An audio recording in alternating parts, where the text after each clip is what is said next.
¿vale? O sea, la reposición de insulina se hace evidentemente en la enfermedad autoinmune por todos conocidos, que es la diabetes tipo 1, pero quizá lo que muchas personas no conocen es que en edad adulta y sobre todo a partir de los 45 o 50 años hay una epidemia justo lo contrario, de hiperinsulinemia. Por eso siempre tenemos que hablar de homeostasis, de equilibrio, ¿vale? Y ninguna hormona es buena ni mala per se. O sea, tenemos que hablar siempre del equilibrio y la homeostasis, ¿vale? Me gustaría que hablaras pues de esta epidemia y todas las consecuencias y el por qué se produce de la hiperinsulinemia, pues bueno, algo además que hemos estado trabajando mucho últimamente con los protocolos vinculados a tantas y tantas patologías, sobre todo de hormonas sexuales femeninas, que prácticamente todas se encuentran vinculadas a la hiperinsulinemia. Sí, así es, sobre todo en por ejemplo, el síndrome del ovario poliquístico, mujeres con reglas irregulares, mujeres que también que tienen un hiperandrogenismo clínico o analítico, es decir, pues que tienen rasgos virilizantes, como por ejemplo acné, un poquito de alopecia, vello en la zona del mentón, en la línea alba, etcétera. El conocido síndrome del ovario poliquístico, que no hace falta tener quistes en los ovarios para tenerlo, pero lo que se sabe, básicamente, es que está muy relacionado con la hiperinsulinemia. Y esto es porque la insulina, al final, también tiene una implicación diferente a la que conocemos habitualmente a nivel metabólico, que es introducir, de forma muy resumida, la glucosa dentro de la célula, sino que tiene también otras implicaciones. También tiene otros receptores a nivel del sistema nervioso, a nivel, por ejemplo, en este caso, a nivel ovárico y también, por ejemplo, a nivel testicular. Lo que hace es estimular también otra serie de hormonas y otra serie de neurotransmisores. Y ahí se pueden producir alteraciones si hay un exceso de esta insulina. En la sociedad que vivimos actualmente, sabemos que se come mal y lo que se pega mucho es de tomar mucho hidrato de carbono. Sobre todo, más que tomar mucho hidrato de carbono, es que también se lleva una vida muy sedentaria. Y muchas veces, muchas personas lo dicen, hombre, yo no como tanto, cierto, pero es que a mí tu actividad física está muy reducida, una vida muy sedentaria, por lo cual ya hay un exceso de glucosa que el cuerpo lo suple creando también un exceso de insulina para intentar introducir todo ese exceso de glucosa dentro de la célula. Esto lo que crea es un estado de hiperinsulinemia que por un lado ya provoca inflamación, lo que se conoce como inflamación sistémica de bajo grado, pero por otro lado, por ejemplo, a nivel del sistema nervioso, puede aumentar los pulsos de LH, también puede aumentar la leptina.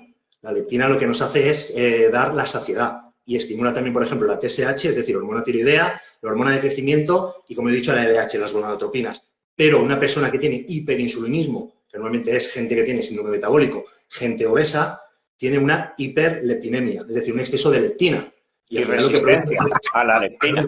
Se produce una resistencia a la leptina, con lo cual ya no está ese efecto. Ya no se sacian con tanta facilidad, de hecho tienen constantemente hambre, aumentando este círculo vicioso, y por otro lado caen en picado las hormonas tiroideas, caen en picado la LH, pudiendo producir en hombres andropausia, al final déficit de testosterona claramente, y también además de hormona de crecimiento, con lo cual favorece que se recupere peor, pueden que haya más lesiones, puede que haya también más alteraciones de índice metabólico. Pero, por ejemplo, en el síndrome de ovario poliquístico es lo contrario, porque no hay ese exceso tampoco de insulina constante, pero sí que hay picos a lo largo del día que estimulan pulsos de LH, que lo que hacen al final y al cabo es, bueno, lo que se conoce como el síndrome de ovario poliquístico, exceso de testosterona y reglas irregulares. Y eso puede favorecer también miomas y endometriosis, porque hay una alteración. Lo dicho, al final y al cabo es que el cuerpo tiene que encontrar el equilibrio. Y cuando no encontramos este equilibrio, al final es ya cuando, digamos, se rompe la balanza y lo que tenemos que nosotros básicamente es, sobre todo con la nutrición, favorecer que aumente esta sensibilidad a la insulina, que no haya esta resistencia insulínica y, por ejemplo, intentar echar de lado otros tratamientos que también son hormonales y que no se les tiene tanto miedo, como por ejemplo los anticonceptivos orales, al final y al cabo son hormonas, pero bueno, ahí sí que se da, por ejemplo, lo hemos visto últimamente también, que en nuestra clínica hemos incorporado una doctora también especializada en salud sexual, que habla que con chicas de 14 y 15 años ya están con anticonceptivos. Y al final son hormonas. Son hormonas que no son bioidénticas y al final lo que está ocurriendo es suplir las tuyas, con lo cual no se produce de forma endógena las tuyas propias y se ha visto que hay problemas, por ejemplo, también de osteoporosis en mujeres jóvenes, que luego se soluciona en cuanto se suprime el anticonceptivo.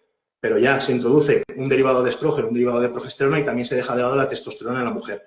Se olvida la testosterona en la mujer. Y es algo que también tiene una implicación muy importante, sobre todo en mujeres deportistas, porque mujeres sedentarias ni se enteran. Pero mujeres deportistas que hacen crossfit, que hacen hipertrofia, que tú, al final, Antonio, lo sabes bien, cada vez hay más chicas jóvenes que se están apuntando al gimnasio, que se machacan y lo que quieren ya es un cuerpo más musculado, con más carne, con más líneas. Y al final lo notan, empieza con el anticonceptivo por cualquier tipo de alteración, hiperandrogenismo, síndrome de ovario poliquístico, endometriosis, esas reglas dolorosas, y lo que consiguen es una caída libre de su rendimiento deportivo, de su masa muscular, retienen más líquido, están más blandas, no tienen tanta fuerza, no tienen apetito sexual. Entonces recurren un poco a nosotros a ver cuál es la solución. Y ahí la solución es, vale, ¿quieres anticonceptivo? De acuerdo, pero también tenemos que suplirte con una pequeña cantidad de testosterona que ahora mismo no estás produciendo y se ve a nivel analítico.